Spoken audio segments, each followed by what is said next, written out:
et j'espère qu'en venant de Bruxelles, je ne vais pas vous décevoir. Malgré tout, je dirais, l'intervention que je vais faire sera fort complémentaire par rapport à ce qui a été dit.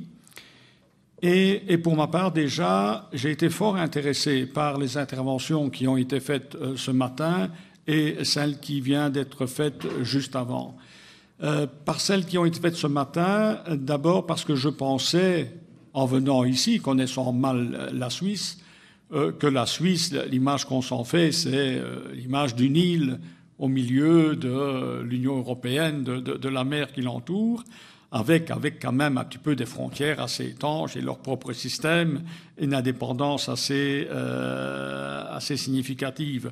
De ce que j'ai entendu ce matin, finalement, je me rends compte aussi que même si naturellement la Suisse a ses spécificités qui ont été décrites, malgré tout, même si on est une île, c'est difficile d'oublier et de vivre indépendamment de la mer qui vous entoure. Et ce matin, et encore cet après-midi, j'ai pu sentir l'importance, je dirais, de l'influence et des interactions entre la Suisse et l'Union européenne.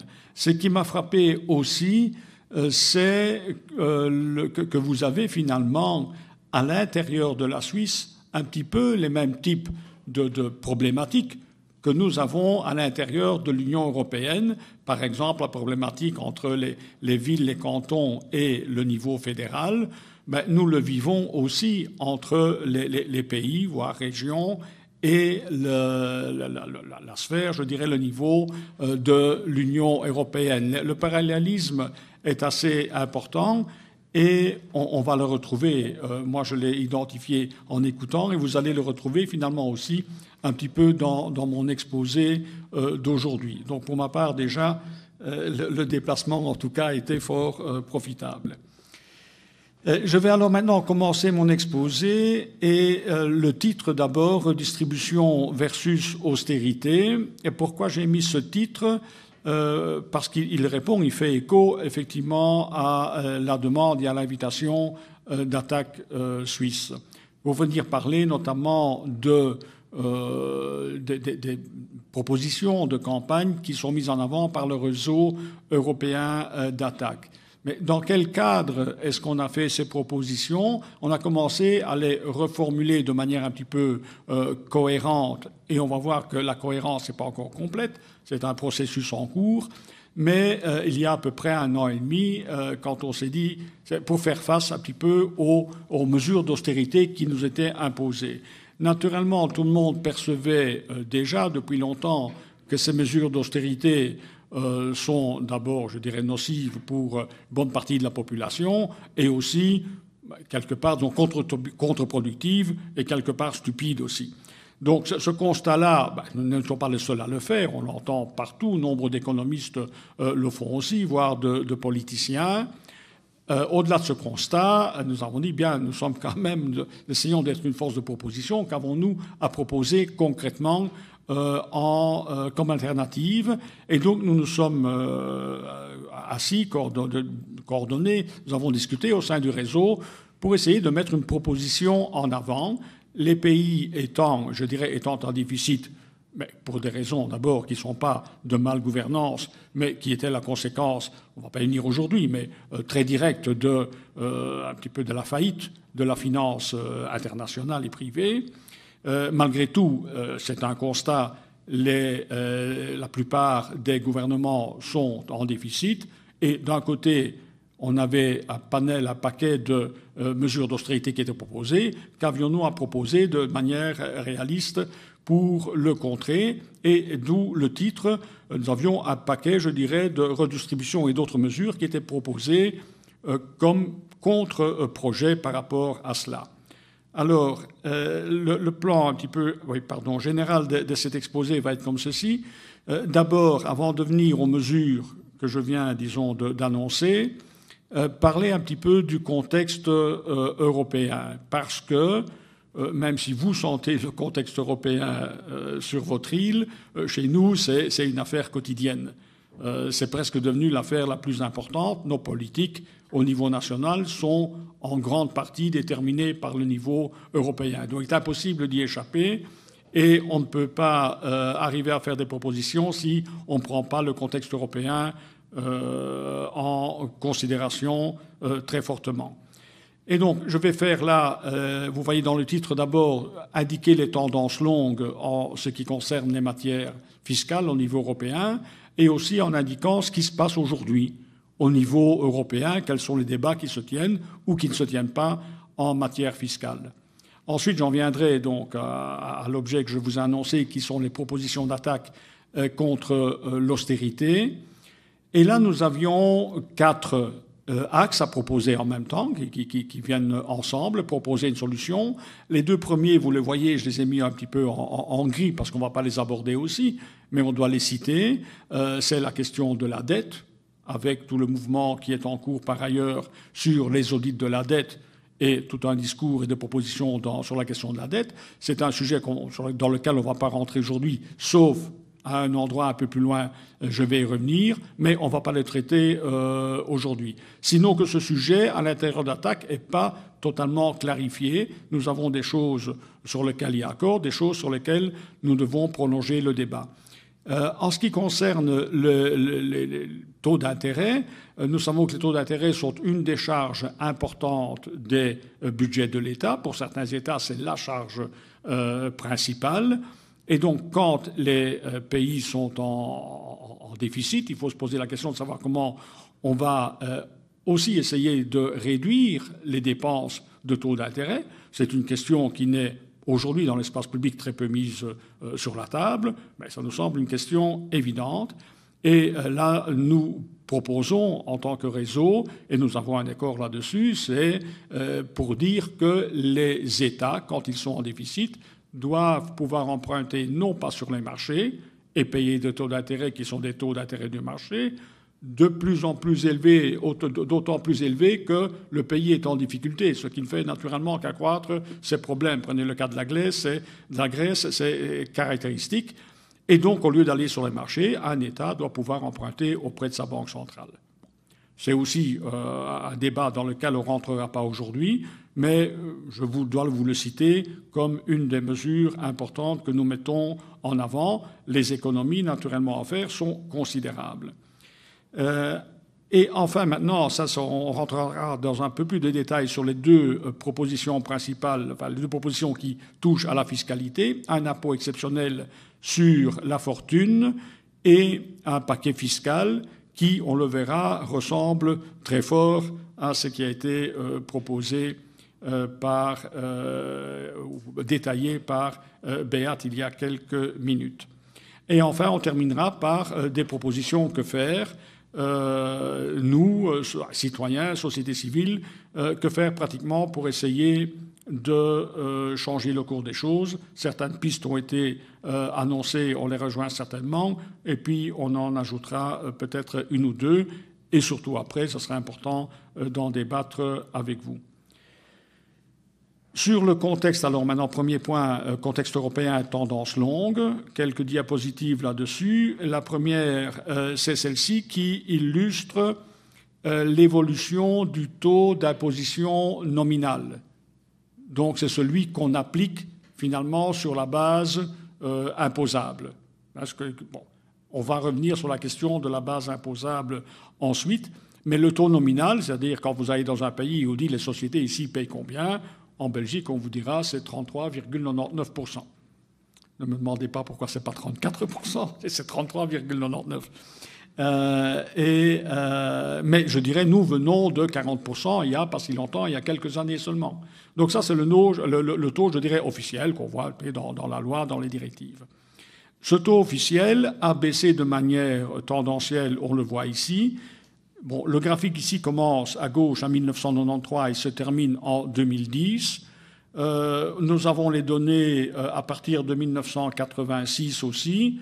Et si on les mettait sur le graphique, on n'a pas eu l'occasion de les mettre, mais elles partiraient d'encore un peu plus haut. Au lieu d'être à 38-39%, on serait à 44% si on remonte un peu en 1986. Et on va revenir sur la question de la date de 1986, de cette période. Ce n'est pas sans lien avec l'évolution des traités européens. Mais on le voit que depuis cette année-là, depuis les années 80, depuis le tournant néolibéral, en fait, une des conséquences, un des effets, ça a été la baisse tendancielle très régulière du taux nominal.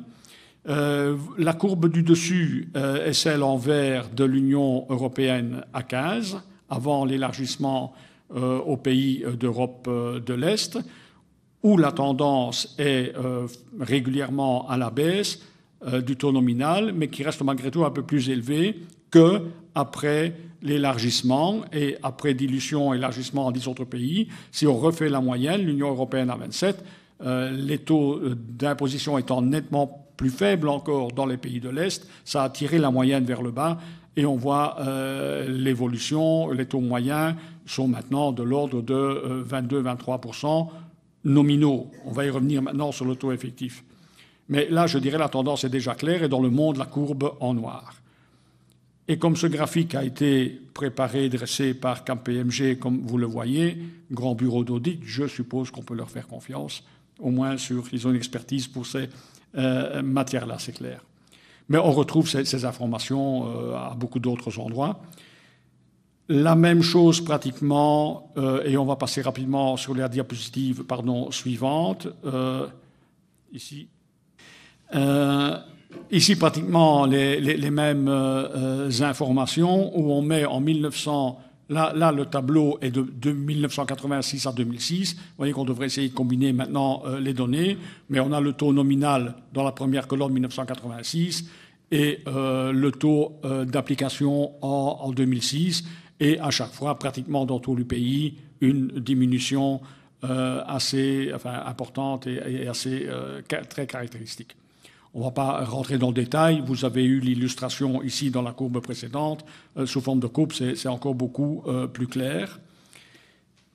Et alors, quand on passe des taux nominaux aux taux effectifs, pour l'illustrer, je dirais l'exemple belge me servirait un petit peu partout, avec des mesures un peu différentes, parce que les mesures s'appliquent différemment de pays à pays. Mais nous avons ici un tableau qui vient d'un site Internet gouvernemental, donc ne vient pas de nos propres calculs, computations, ça vient directement d'un site officiel. Les chiffres sont un peu petits, mais je vais vous les citer. La première ligne reprend, je dirais, l'impôt des sociétés, le profit des sociétés en Belgique, qui est de l'ordre de 70 à 75 milliards d'euros. Pour revenir à ce qui a été dit ce matin, où on trouvait, je dirais, énorme que l'impôt en Suisse, les bénéfices, soit de l'ordre de 25 à 20%, les chiffres qui nous ont été donnés. Si ça semble effectivement surprenant et excessif, en Belgique, nous avons pratiquement le même taux. Le PIB est de l'ordre de 370 milliards d'euros, donc les 70 milliards représentent aussi à peu près 20% du PIB. Mais donc on prend les 70 milliards et puis on applique, on ne va pas rentrer dans le détail, dans les différentes lignes, les différents types d'abattements pour des différents types, disons, de frais ou d'investissements, certains types d'investissements ou, je dirais, des abattements qui sont plus, nous avons des intérêts nationaux, on ne va pas rentrer dans le détail ici, mais qui est une manière un petit peu artificielle, de nouveau, d'abaisser le taux, la base fiscale en Belgique. Et quand on applique un petit peu les différents types de mesures, on arrive à la dernière ligne, au montant finalement sur lequel va s'appliquer le taux nominal. Mais la base sur laquelle va s'appliquer n'est plus de 70 milliards, mais de l'ordre de 30 à 35 milliards. Et là-dessus, on applique alors le taux nominal. Mais qui fait que le taux effectif, finalement, au lieu d'être 34%, tombe en moyenne en Belgique entre 15 et 20%.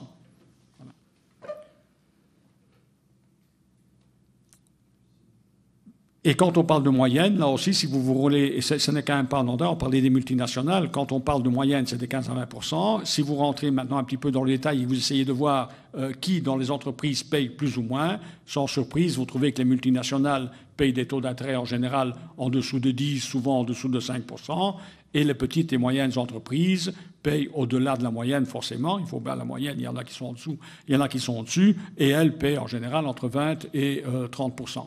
Donc, même dans les moyennes, il faut voir ce qu'il y a dedans et ce que ça couvre.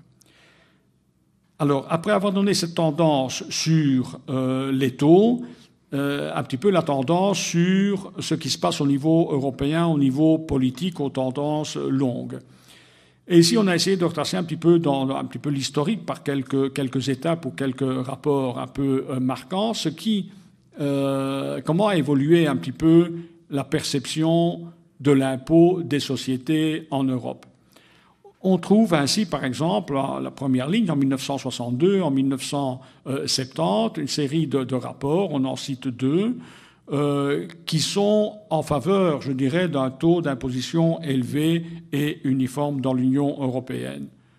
Chose avance, en 1975, on trouve, par exemple, la Commission, des écrits de la Commission qui se montrent en faveur de taux d'imposition dans une fourchette de 45 à 55%. La Commission en 1975. Aujourd'hui, je dirais, ça ressemble un petit peu à un rêve. À l'époque, c'était le discours de la Commission. On va voir comment il a évolué, et ça a évolué très fortement dans le temps. En 1986, nous avons la mise en place d'un traité qui instaure un pacte qui commence à mettre vraiment en pratique en marche le marché unique. Et à partir de ce moment-là, un des effets est de commencer effectivement le mécanisme de compétition fiscale à l'intérieur de l'Europe. Pour la raison qu'on ouvre l'espace et les matières fiscales restent une compétence nationale, de la même manière que les questions sociales restent une compétence nationale.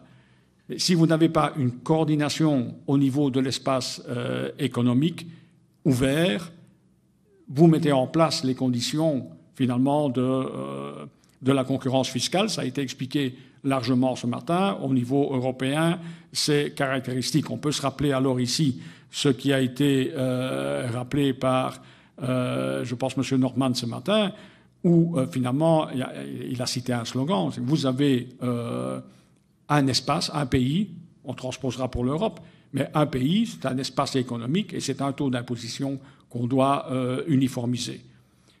Au niveau européen, on devrait avoir le même principe, sinon vous mettez en route le mécanisme de compétition fiscale, mais nous ne l'avons pas du tout. En Suisse, vous avez encore des moyens, je dirais, légaux, constitutionnels, d'organiser, je dirais, de corriger le tir.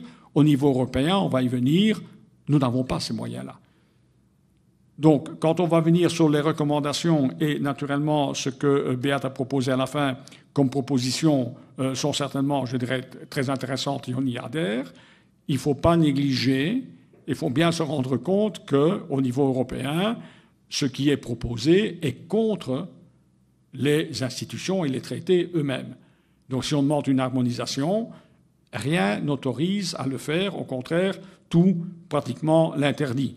Il faut une unanimité des 28 pays, 27-28 pays, pour pouvoir mener des mesures comme celle-là. Et ça, c'est rigoureusement impossible.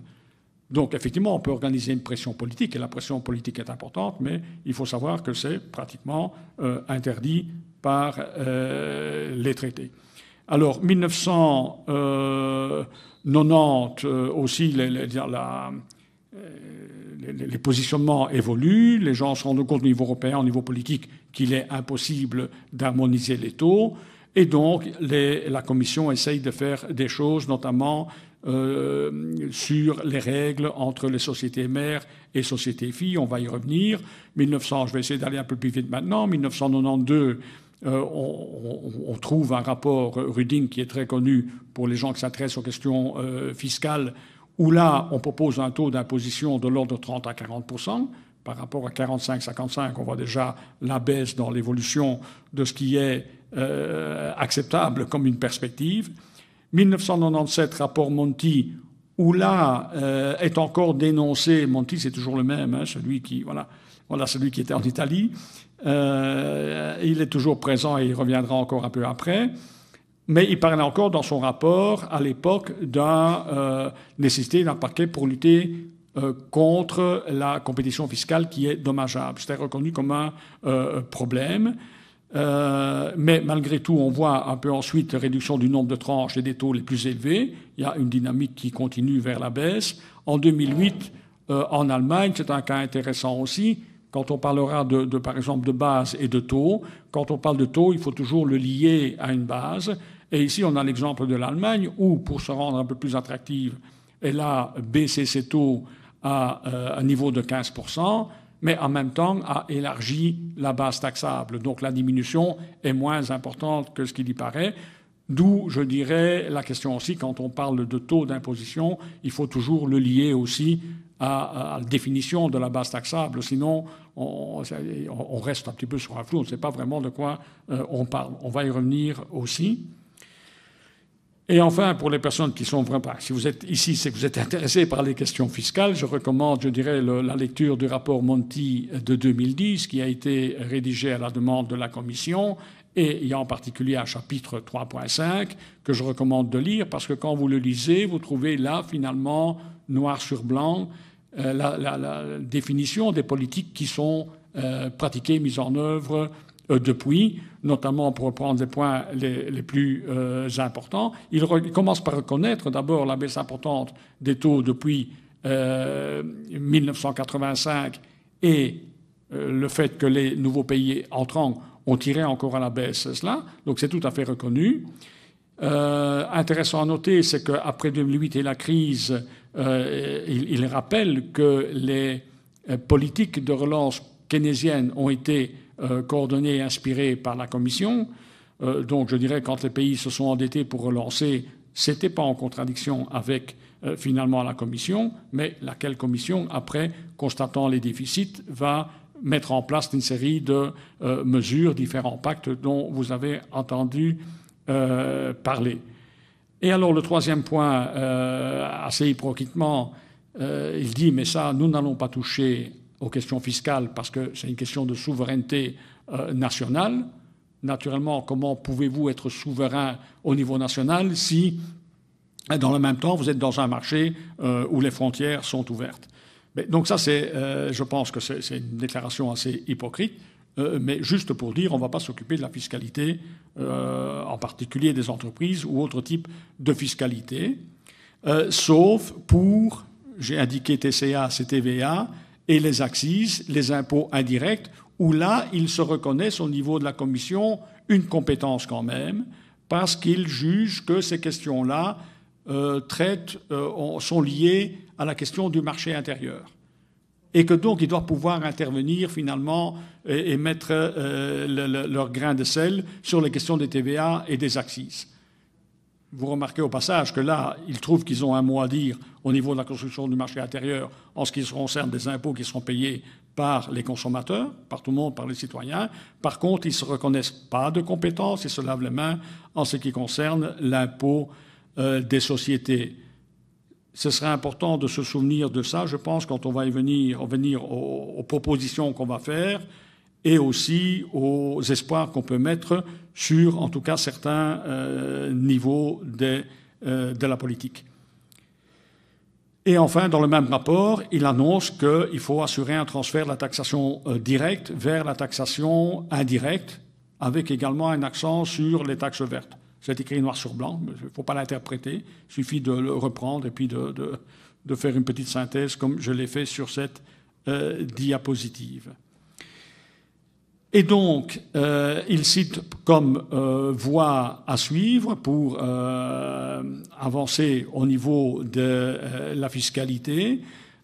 Pour l'impôt des sociétés, on va y revenir, il propose de mettre en place un projet de directive qui définit une base commune une base imposable commune, coordonnée, mais sans toucher et sans parler du niveau d'imposition.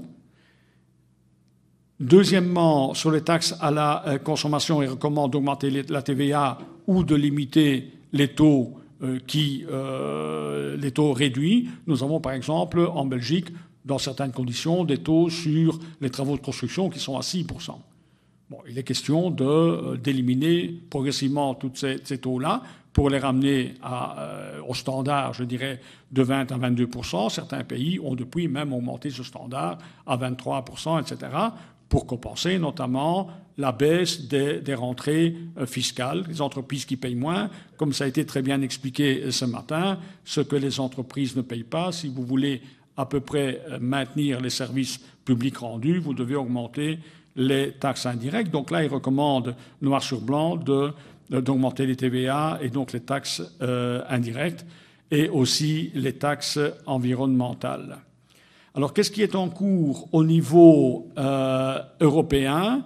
J'ai repris contact juste avant. Nous avions suivi d'abord sur la directive, sur le projet de directive sur la base taxable. Nous avions suivi les travaux quand ils étaient en cours au niveau du Parlement. En étant à Bruxelles, c'est un peu plus facile. Nous avions rassemblé quelques ONG et syndicats et nous avions un dialogue avec des représentants politiques. C'était il y a 2 ans. Aujourd'hui, je dirais tout ce que le Parlement a réussi à émettre comme avis, c'était de rendre la base taxable applicable aux multinationales et obligatoire. Dans le projet de directive, elle était optionnelle. Elle pouvait soit choisir d'avoir une base harmonisée, soit de rester dans les régimes nationaux antérieurs. C'est tout ce que le Parlement a pu faire comme proposition un peu cohérente. Ils ont pu mettre ensemble avec les différents groupes politiques. Ce qui est finalement très peu. Nous demandions, nous, syndicats, ONG, d'essayer d'introduire dans ce projet de directive un impôt minimum, par exemple 20%, 25%. Il en a été question un petit peu ce matin d'avoir un impôt base au niveau suisse de 16%. Là-bas, il y avait cette discussion-là que nous avons essayé d'introduire, mais le Parlement, finalement, n'a même pas réussi à introduire cette demande-là dans ses recommandations. Je vais alors passer rapidement, il y aurait d'autres choses à dire, mais passons au point suivant. Au niveau de la gouvernance économique, par contre, devant la question de la crise des déficits en cours, une série de traités ont été signés pour transférer des pouvoirs, davantage de pouvoirs à la Commission. Et la Commission a maintenant de plus en plus un droit de regard sur les budgets nationaux. Et pour les pays qui sont en déficit, voire en déficit important, et il n'y a pratiquement pas de pays qui ne soient pas en déficit en Europe aujourd'hui, la Commission donne des recommandations aux pays pour l'établissement de leur budget. Et ils sont invités à en tenir compte. Et si le budget qui est introduit alors, le budget doit être, avant de passer dans le Parlement national, le projet de budget doit passer à la Commission. Et s'il y a des choses à revoir, il faut les revoir. Et dès qu'il a reçu le blanc-seing de la Commission, il peut passer au Parlement national. Bon, déjà que, je dirais jusque maintenant, les parlements nationaux, je ne sais pas comment on le vit en Suisse, mais étaient relativement progressivement marginalisés. Une de leurs prérogatives, malgré tout assez importante, c'est une des prérogatives fondamentales d'un Parlement, c'est de voter le budget. On voit que maintenant, les parlements interviennent en bout de ligne et qu'ils n'ont plus vraiment, je dirais, de latitude. Les gouvernements préparent le budget, ils sont soumis au niveau de l'Europe, il ne reste plus finalement qu'à poser le cachet quand ça vient au niveau du Parlement. Je caricature un peu, mais à peine. On en est là. Ça donne un petit peu aussi une idée de degré des démocraties qui nous restent au niveau de l'Europe. Et enfin, on le voit, dernier point, dans les plans d'austérité, ils proposent de ne pas introduire d'impôts supplémentaires, mais plutôt rééquilibrer en faisant des coupes dans les dépenses. Taxe sur la transaction financière, je dois maintenant avancer parce que je vois que le temps s'écoule, je vais aller rapidement. Mais pour vous dire, rappeler une chose que vous savez probablement, c'est que le projet de taxe dont attaque, je dirais, a été porte-drapeau d'attaque pendant des années, a fini après des années, je dirais aussi, de travail à rentrer dans le domaine public. On a eu des espoirs quand c'est cette taxe a été reprise par un certain nombre de gouvernements. Au niveau européen, jusqu'il y a encore pas très longtemps, on pouvait espérer qu'il y aurait des choses significatives qui auraient été faites. Aux dernières nouvelles, encore une fois prises à une bonne source au niveau parlementaire il y a quelques jours, on nous dit qu'ils n'ont plus tellement d'espoir et que tout ce qui pourra peut-être passer, c'est une mini-taxe avec aussi toute une série d'échappatoires possibles et qui, à certains moments, on évoquait des rentrées possibles de l'ordre de 150 milliards d'euros et puis ça a été redescendu. Les chiffres étaient très variables, c'est très difficile à apprécier, mais les rentrées attendues diminuaient avec le temps. Aujourd'hui, l'assistant parlementaire me dit, avec ce qui va rester, on sera content s'il y a quelques milliards d'euros qui rentrent. Donc je ne dis pas qu'elle est enterrée, mais malgré tout, elle est en très mauvaise situation. La taxe sur la base taxable, je vous en ai parlé, je vais passer rapidement à la diapositive. Sinon donc le Parlement européen a juste en matière fiscale un avis à remettre. Leur avis n'est pas... Je dirais, il n'y a pas d'obligation pour la Commission de le prendre en compte. Et même cet avis, je vous expliquais, était très faible cette fois-ci.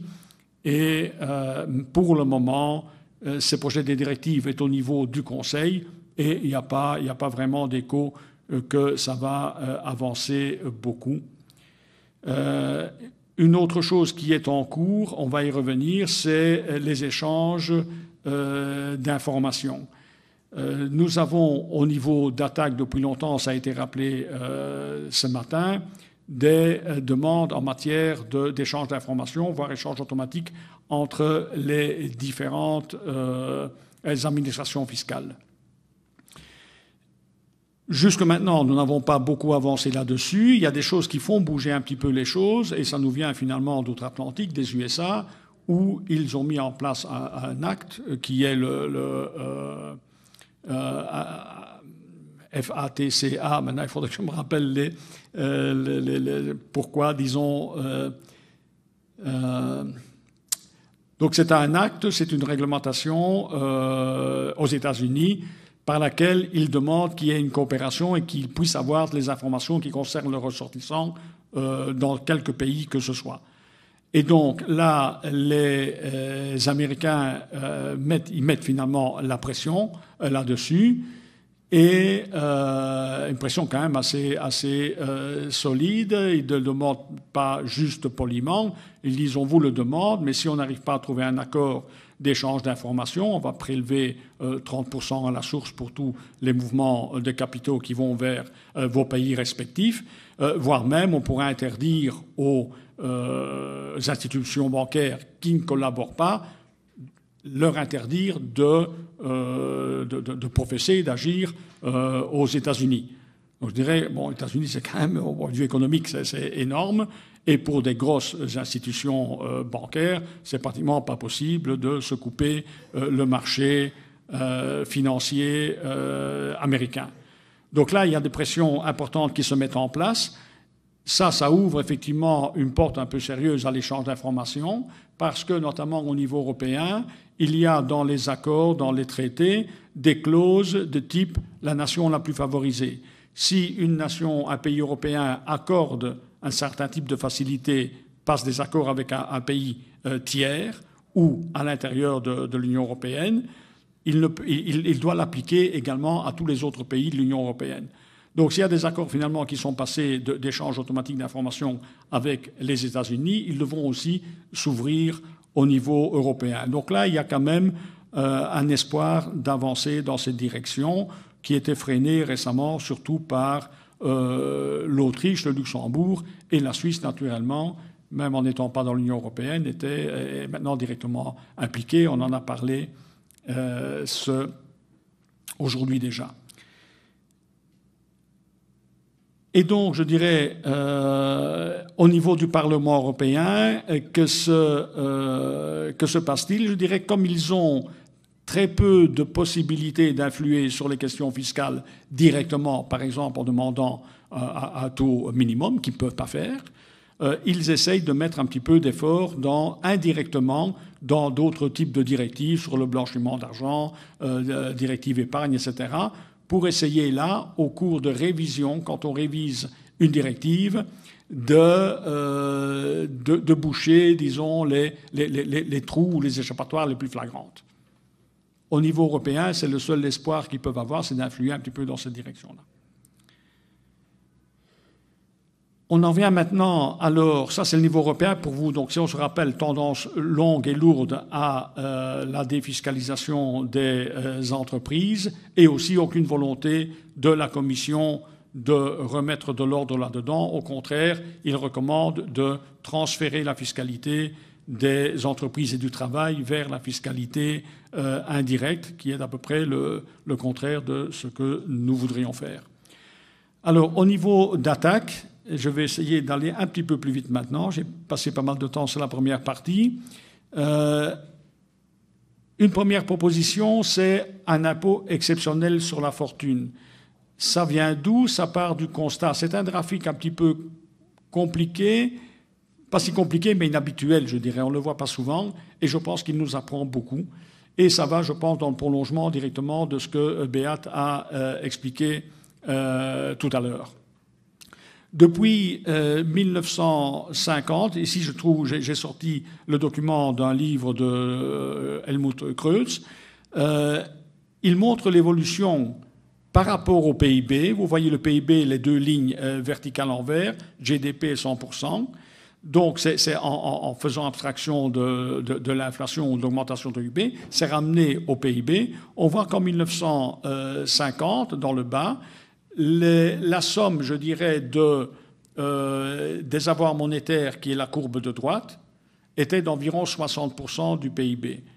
Et la courbe de gauche, l'endettement de tous les acteurs, État plus entreprises plus privés, était d'environ 60% du PIB. Et par rapport au PIB, cette proportion n'a fait que s'accroître pour aujourd'hui atteindre, vous le voyez en haut, à peu près 300% du PIB. Cette évolution-là est l'évolution de l'accumulation monétaire d'un côté et de l'endettement de l'autre. Il y a deux choses importantes qu'il faut retenir de ce graphique. La première, c'est que, effectivement, l'accumulation devient disproportionnée par rapport à la production des biens, mais également l'endettement.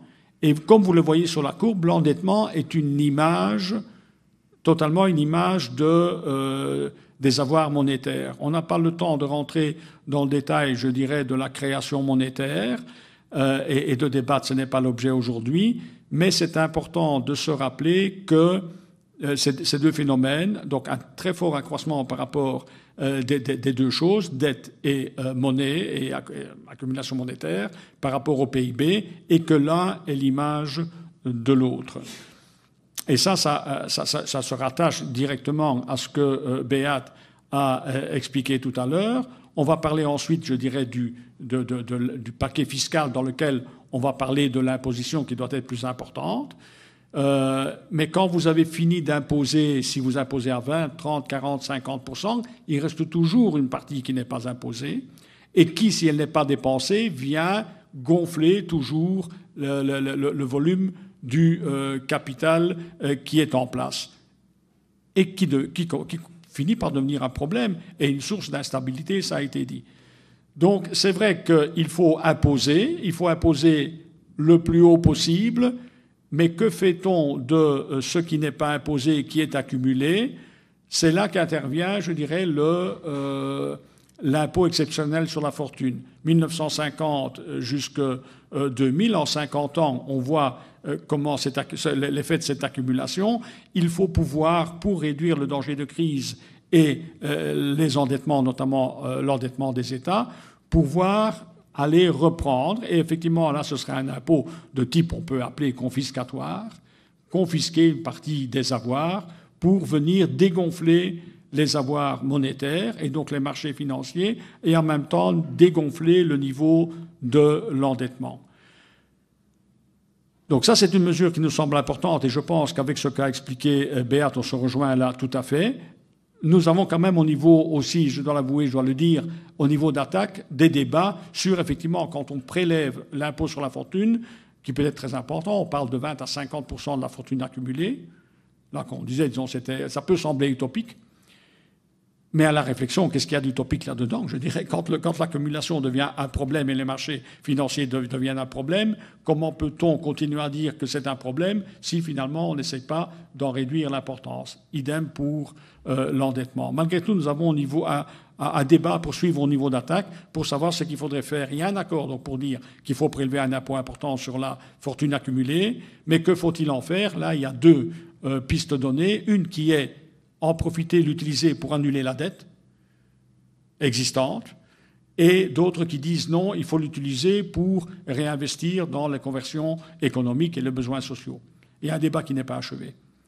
Mais donc ça, c'est une des propositions importantes qui est faite. Et l'autre, je vais passer sur cette diapositive ici, je dois avancer.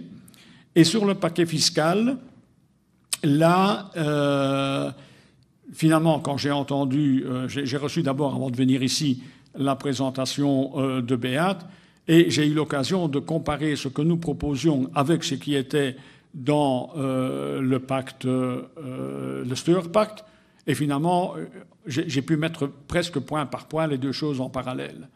Alors, on présente les choses parfois un petit peu différemment, avec des chiffres propres à la Suisse ou à d'autres pays, mais finalement, les propositions seront pratiquement identiques.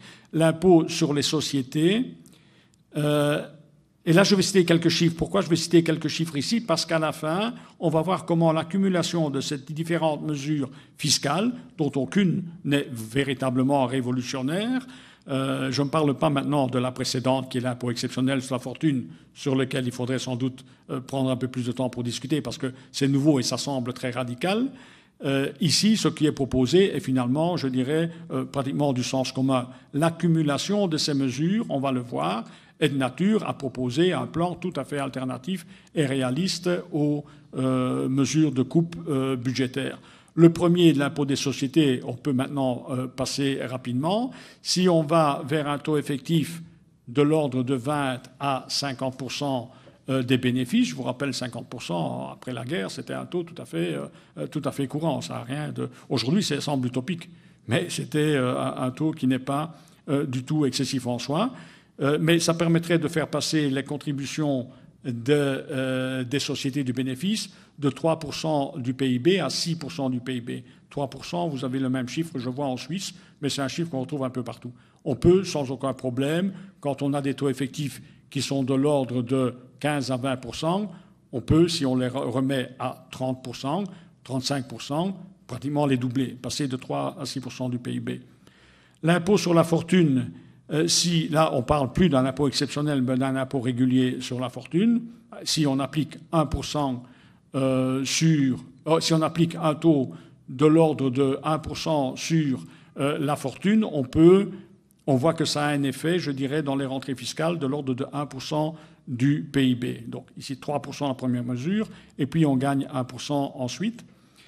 L'impôt sur les revenus aussi, l'impôt sur les revenus, sur les hauts revenus, on a vu, enfin on n'a pas vu, mais on a aussi une tendance longue à la baisse. Si on peut les relever et aussi faire contribuer les gains en capitaux, on a une rentrée significative. Je vais passer rapidement, on va le voir l'effet dans le petit tableau qui synthétise un petit peu tout ça. Les paradis fiscaux et la fraude fiscale, d'un rapport qui est sorti l'an dernier de la Commission elle-même, la Commission estime les pertes par évasion fiscale et toutes sortes de manipulations et fraudes à peu près 1 000 milliards d'euros, la perte dans l'Union européenne. Bon, là, on reprend les chiffres officiels. La taxe sur les transactions financières, dans le tableau qui va suivre, j'ai encore repris le chiffre de 150 milliards qui étaient les rentrées attendues si la taxe était passée dans la formule telle que nous la voyons et qu'elle était présentée au début. Ça a fortement diminué depuis, on va y revenir. Et aussi, donc là, jusque-là, les 5 premiers points, pratiquement, ce sont point par point ceux qui sont repris dans le Steuer Pact. Nous avons ajouté qu'il fallait renforcer les moyens de l'administration pour lui permettre de faire son travail. pratiquement, vous pouvez gérer et surveiller les questions fiscales que si vous donnez les moyens aux administrations de le faire. Or, on sait aujourd'hui, je pense que c'est généralisé, je ne sais pas en Suisse, mais en Belgique et ailleurs en Europe, les moyens, le personnel de l'administration est sans arrêt réduit. Et donc, finalement, quand on arrive à mettre toutes ces choses-là ensemble, donc je rappelle au-dessus de cette diapositive ici quelques données générales du PIB européen, 12 600 milliards, des dettes publiques, l'ensemble des pays européens, 10 400 milliards, des avoirs privés sont des chiffres, je dirais, officiels, juste une collection de ce qui existe, 41 milliards. À partir de là, et les mesures que j'ai exposées au-dessus, on voit que la taxe sur les transactions financières pourrait rapporter 150, elle pourrait même rapporter moins. On va voir que d'autres mesures qui sont citées en dessous sont sous-estimées.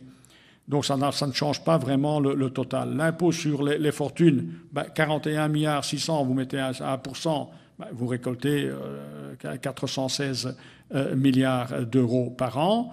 La taxe sur les gains en capitaux, des estimations assez variables, mais estimées à 208 milliards.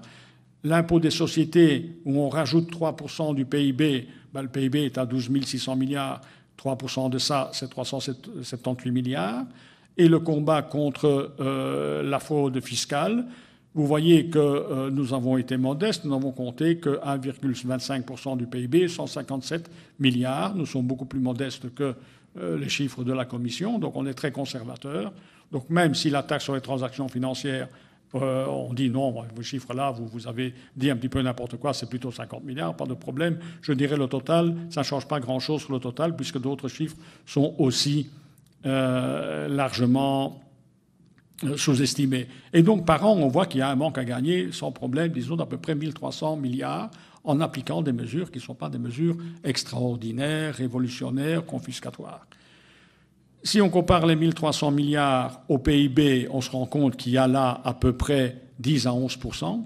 Donc quand les pays, on dit les pays sont en déficit, ils ont un déficit de l'ordre de 3, 4, 5, 6, 8 les plus endettés, mais en général de l'ordre de 3%. Je veux dire, ici, il y a une réserve de 10 à 11%. Si on veut vraiment, disons, rééquilibrer les budgets, hors de ces mesures non révolutionnaires qui se cumulent à 11%, si vraiment il y a une volonté politique, je dirais les 3%, on doit pouvoir aller les chercher vraiment sans grande difficulté. Et quand on parle des dettes publiques qui montent aujourd'hui à 10 400 milliards, vous savez, si on pouvait aller récupérer 1 400 milliards par an, c'est l'affaire de 8 ou 9 ans pour finalement annihiler, supprimer les dettes publiques. Donc on voit ici toute l'importance de la fiscalité. Alors, que faire? C'est ma dernière diapositive. Au niveau européen, Beat a déjà cité quelques pistes. Et là, effectivement, je dirais, il faut probablement pas laisser passer l'occasion des prochaines élections pour agir et organiser une pression. Il faut voir de quelle manière le faire. Et surtout, il faut voir qu'en matière fiscale, au niveau européen, il y a pratiquement, s'il n'y a pas une volonté politique, vous ne pouvez pas les forcer. Les traités interdisent d'harmoniser et d'intervenir dans les questions fiscales. Donc ce sera vraiment une pression, je dirais, importante, qui aura plus une importance, je dirais, montrer la mobilisation, mais ce sera très difficile d'imaginer que les politiciens pourront réagir facilement là-dessus. Malgré tout, nous pensons qu'il faut le faire. Nous avons des initiatives comme le Stewart Pact, que nous trouvons une initiative très importante. Je l'ai appris à l'occasion de ma venue ici. Donc, pour moi, je dirais que c'est un apport significatif. Et on va essayer effectivement de maintenir et d'approfondir les liens entre ces propositions de campagne qui se rejoignent très fort avec la campagne d'attaque. Et enfin, je dirais la dernière chose, c'est, certains d'entre vous en ont entendu parler, mais c'est pas encore très connu, je pense. On a une initiative qui est en route depuis maintenant, nous, 1 an et demi, qui était précédée par d'autres choses avant, mais qui est là, le processus de l'Alter Summit, où on essaye, on l'a déjà fait, donc c'est plus qu'un essai, c'est en route, de mettre ensemble au niveau européen des syndicats, des ONG, pour essayer, je dirais, de se rencontrer, de discuter et de construire un discours commun face à la crise. Quelle est notre narration et nos demandes finalement là-dedans? et progressivement d'arriver à formuler, c'est ça le défi, d'arriver à formuler des revendications communes au niveau européen, si possible en quantité limitée, pour essayer d'arriver à enfoncer le clou.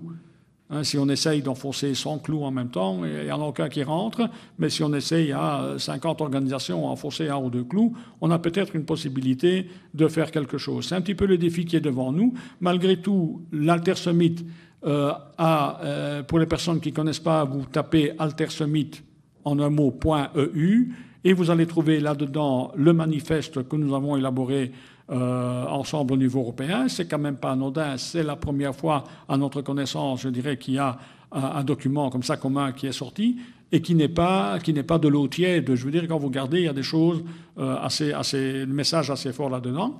Et il y a notamment une déclaration sur la fiscalité, je vous la lis, vous pouvez la lire aussi, mais assurer la justice fiscale avec une taxation juste et progressive des revenus, des fortunes et des profits des entreprises, avec des taux minimaux effectifs dans tous les pays européens.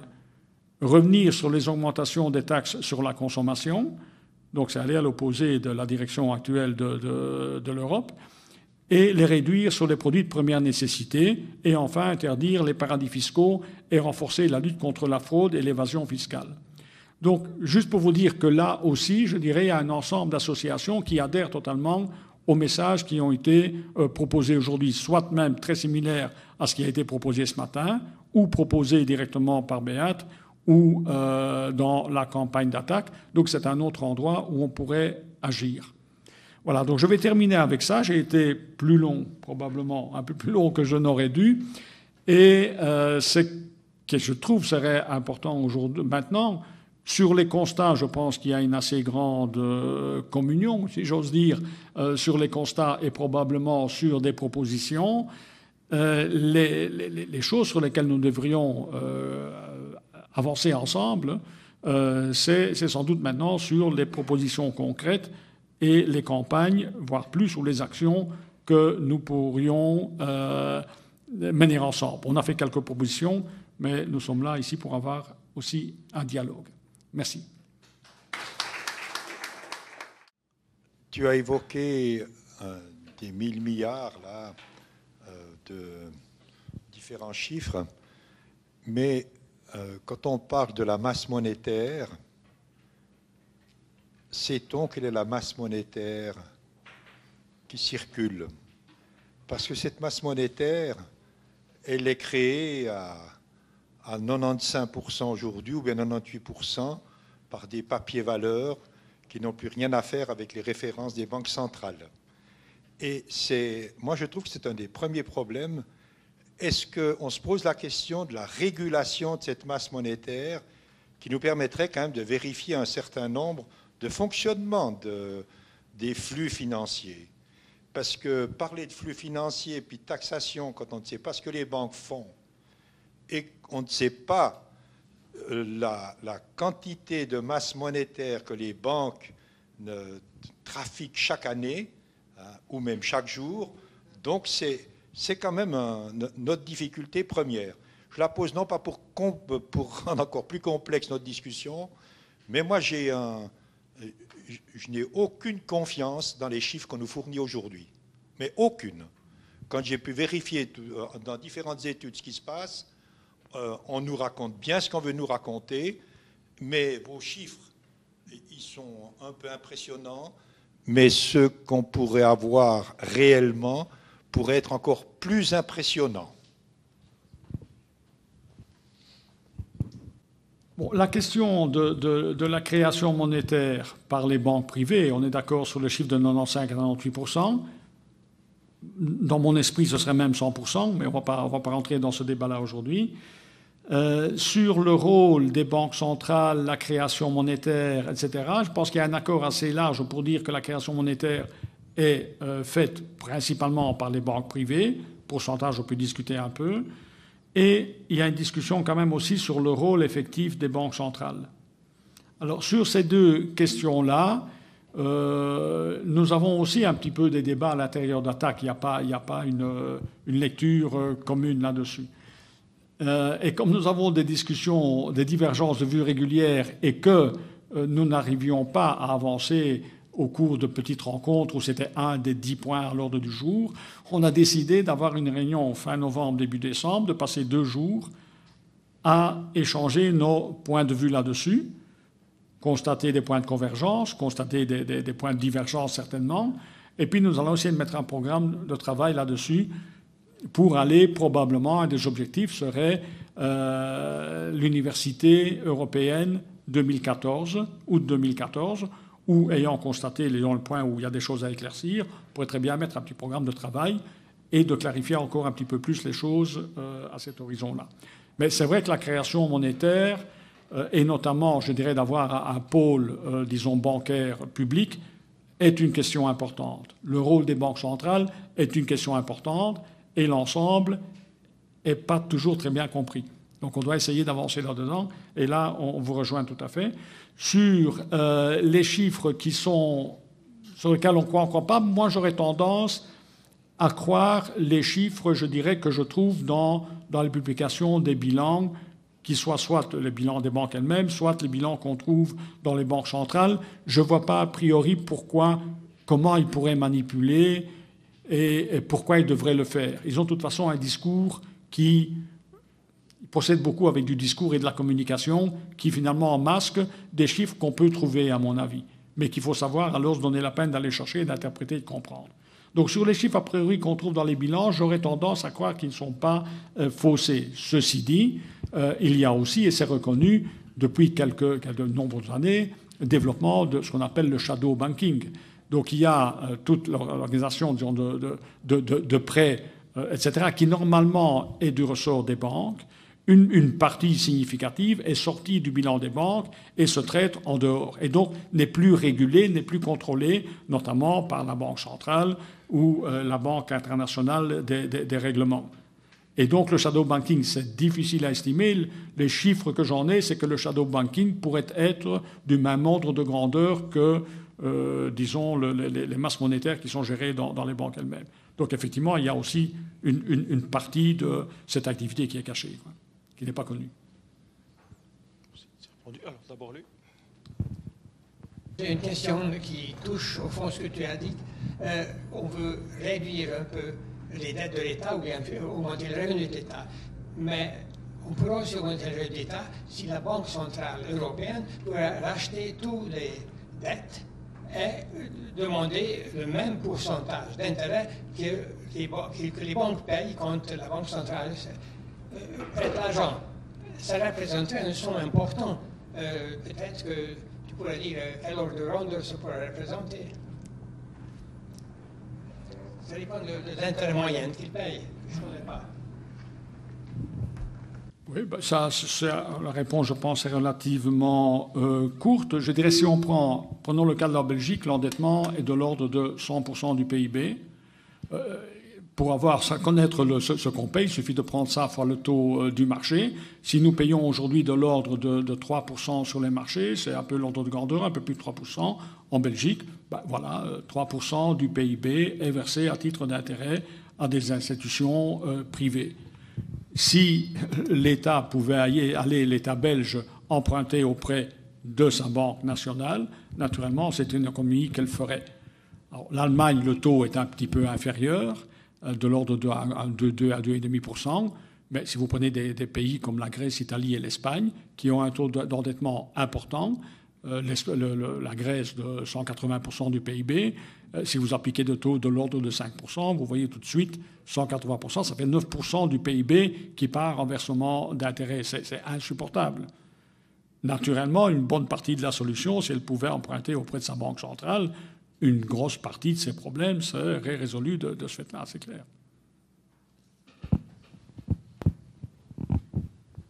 Merci. Sur ce thème, par exemple, le Libor qui fonctionne dans l'économie réelle est pour le moment à 0,02.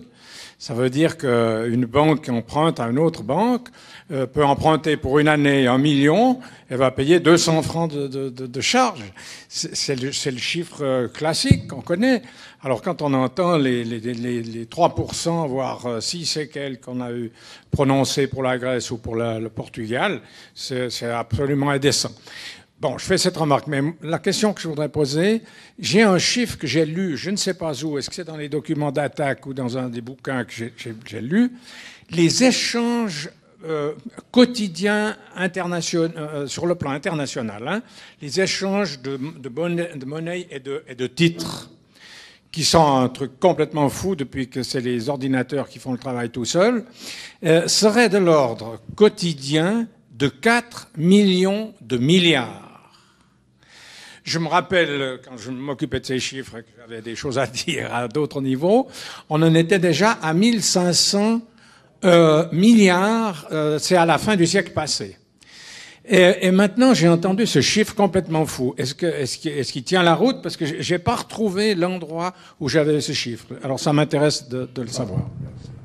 Il est dans un article de la Tribune de Genève d'aujourd'hui. Ah. C'est 4620 milliards. Par jour. Quotidien. 4600. Pour la Suisse. Ah, pour la Suisse? Non, c'est sur le plan international. Oui. Alors on n'est pas à 4 millions de milliards. Non, parce que ça me paraît un chiffre complètement fou. Alors c'est pour ça que j'aurais bien aimé avoir cette information. Voilà, oui, ils ont de la peine avec les virgules parce que billion en anglais, ça fait 1 milliard en français, mais ça finit par s'embrouiller. Ça doit être 3 zéros de trop. Je ne sais pas si vous avez un chiffre. Non, ça sur ce dossier-là, je sais qu'il y a des chiffres faramineux qui circulent. Personnellement, je ne pourrais pas vous aider, juste pour vous dire que moi-même, j'ai une interrogation parce que, ayant discuté aussi avec un professeur émérite d'économie, il nous dit sur la taxe Tobin, vous savez, attaque, vous citez des chiffres, mais vous avez en partie faux, quoi, là-dedans. Il me dit parce que il y a des chiffres, par exemple, il me dit quand vous faites une banque fait une transaction, elle doit aussi se couvrir et prendre des assurances, des produits dérivés, etc. Donc il y a une série de produits dérivés, et donc quand vous faites une banque fait une opération, il dit il y a peut-être 5 ou 6 fois le même chiffre qui réapparaît parce qu'il va prendre des couvertures, etc. Je ne suis pas rentré dedans, ça m'intéresserait un jour de rentrer dedans, mais voilà, on a 2 bras, une tête, on fait. Et donc, juste pour confirmer que les chiffres que je vois circuler sont des chiffres faramineux, chez Attac, on dit, voilà, 2% des transactions sont pour couvrir les échanges d'économie réelle et 98% pour autre chose. C'est les chiffres, quand on parlait de la taxe Tobin, la campagne, les chiffres qu'on citait, je les ai répétés, et je vous dis, un professeur m'a dit, faites attention là à ce que vous dites. Bon, donc je ne peux pas vous en dire beaucoup plus. Voilà. Est-ce qu'il y a encore des questions? Il y a des questions encore. Ils ne sont pas fatigués, les gens. Oui, il y a encore une question.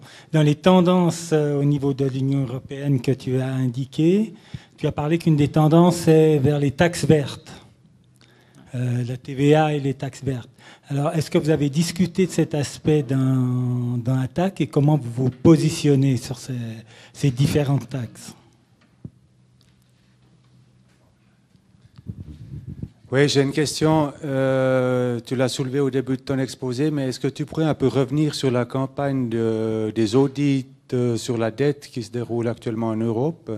Parce que je pense, en tout cas pour les pays du Sud, que demander une annulation de la dette, une partie de la dette en tout cas, c'est aussi une revendication qui est importante du point de vue des revenus des pouvoirs publics. Ça concerne un peu moins la Suisse qui est un pays riche, mais... Je vais déjà prendre ces 2 questions-là.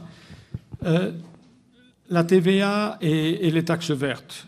Sur la TVA, il n'y a aucune discussion, tout le monde est d'accord, on l'a cité tout à l'heure, je dirais réduire, ne pas aller prendre la tendance, en fait, le pas opposé de la Commission, qui dit, voilà, il faut réduire les charges sur le travail, donc les impôts des sociétés aussi, etc., et compenser par une augmentation de taxes. Taxes vertes, on va y venir, des TVA, des taxes indirectes. Là, je dirais, nous pensons que tous, on ne va pas de discussion, que c'est antisocial et que nous devons, au contraire, rééquilibrer dans l'autre sens et augmenter les taux d'imposition des sociétés sur le capital, etc., et diminuer les impôts indirects. Là-dessus, aucune discussion, un accord, je pense, total.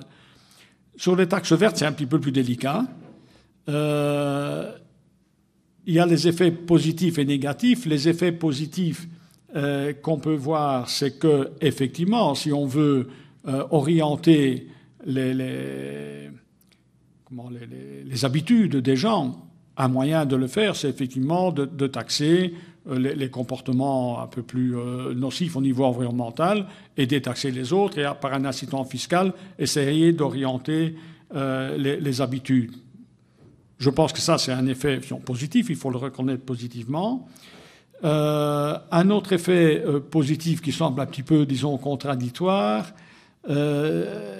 voire même parfois sur la TVA. Moi, j'ai discuté avec un économiste de gauche, indiscutable, je dirais, où il ne peut pas être soupçonné d'autre chose, et qui nous dit, vous savez, finalement, les taxes indirectes et les taxes vertes, mais donc les taxes indirectes en général, pour certains types de revenus, notamment qui échappent totalement à la fiscalité, ou presque totalement, les gros revenus et les gens qui peuvent placer leur argent à l'étranger, ils disent que c'est la seule façon d'aller leur faire payer des impôts.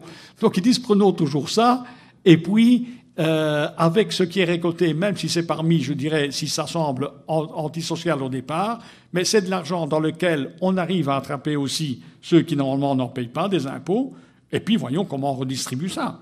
Mais au moins on a réussi à les prendre ça. Voilà. C'est un argument qu'on donne, qui vaut ce qu'il vaut, mais en tout cas qui aujourd'hui, dans la situation un peu malheureuse dans laquelle on est pas dénué de sens. Et enfin, je dirais les taxes vertes, si c'est, et je pense que c'est l'esprit de la Commission, si c'est un moyen de toute manière d'augmenter les taxes indirectes et qu'on les colorie en vert pour les faire passer un petit peu mieux, il faut quand même être attentif que c'est toujours une taxe indirecte aussi.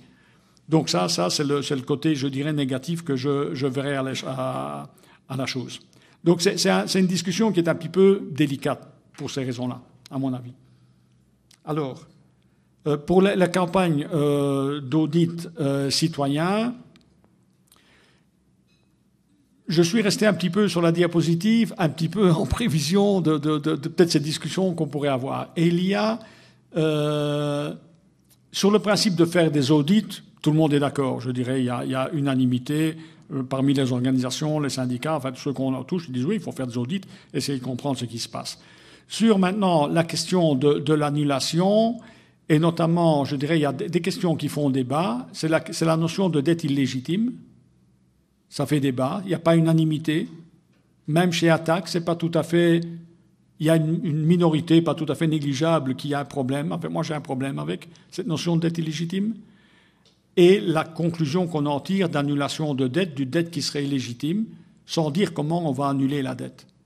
Et c'est pour ça que j'ai tenu à mettre ce diagramme-là, parce que pour moi, si on regarde les bilans bancaires et le fonctionnement bancaire, et de la monnaie et des dettes, il faut mettre pour moi la monnaie qui est du crédit vis-à-vis d'une dette. Il n'y a pas de monnaie, donc de crédit sans dette, il n'y a pas de dette sans crédit. Si vous voulez, à un moment donné, c'est ma vision que je vous donne, là maintenant, c'est pas la position d'Attac, annuler une dette, il faut annuler un crédit et de la monnaie chez quelqu'un. Vous devez garder toujours l'équilibre. Dire qu'on va faire un audit, trouver une dette illégitime et l'annuler, j'ai dit ça ne marche pas. Vous annulez chez qui l'argent, le crédit existant? Il n'y a pas de réponse à ça. Souvent, on me dit, allez, vous le demandez aux banques, c'est les banques qui ont créé le problème. Les banques n'ont pas le type d'argent dans le fonds propre qui correspond aux annulations de dette qu'on a en tête. Si on a une dette de 100% du PIB, on dit on va supprimer 30%, il n'y a pas 30% de PIB en fonds propres dans les banques. Donc vous avez là une revendication qui porte, à mon avis, pas très loin, et qui est dangereuse. Et donc d'où, disons, la proposition qui est faite, c'est de dire on va chercher un impôt exceptionnel sur la fortune des riches.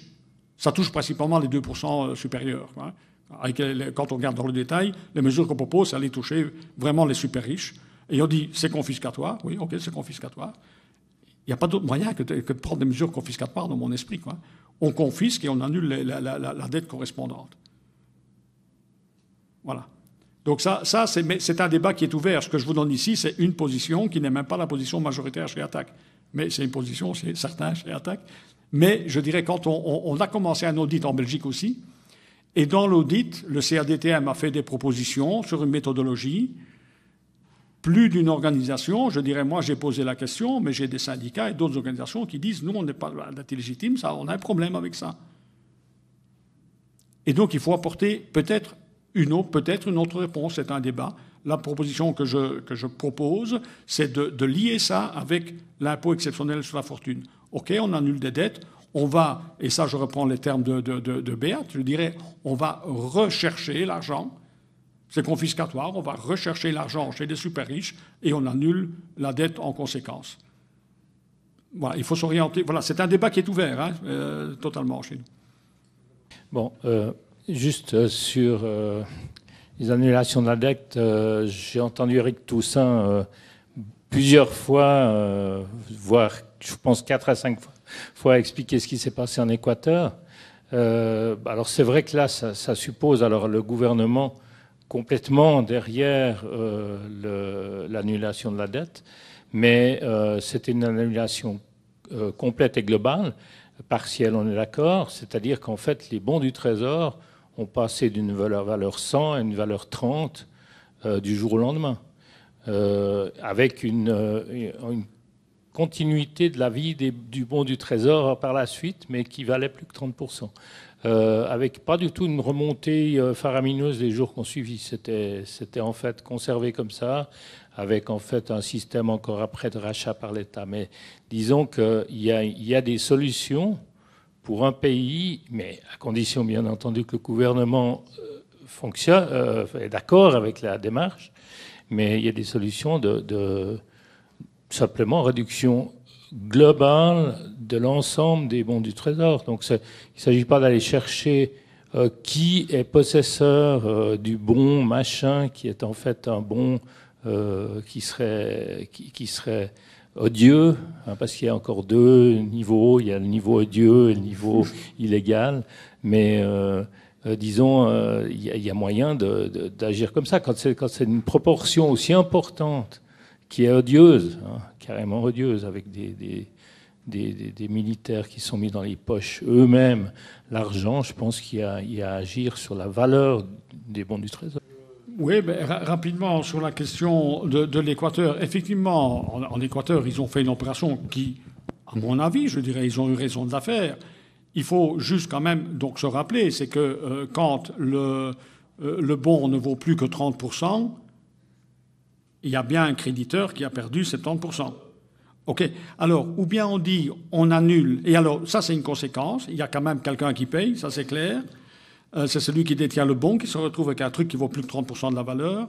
Et la deuxième chose, c'est que les pays qui passent à ces mesures-là se coupent aussi pratiquement des marchés internationaux, des capitaux. Voilà. Voilà.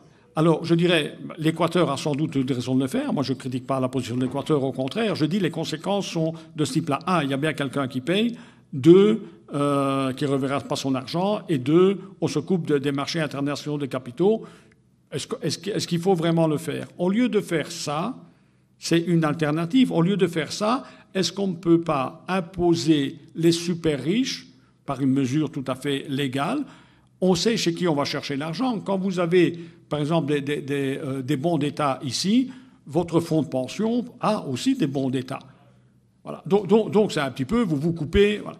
Alors, est-ce que ce n'est pas plus raisonnable et est-ce qu'on ne vise pas directement l'accumulation en allant chercher chez les 2% super riches un impôt très important avec lequel on rembourse ou on annule la dette? On sait qui on vise, on fait un petit peu la même opération. Si c'est fait légalement et de manière ordonnée, on ne se coupe pas des marchés des capitaux, etc. C'est moins dramatique, je dirais, de le faire. Et c'est aussi radical, mais ça me semble plus ordonné et plus logique.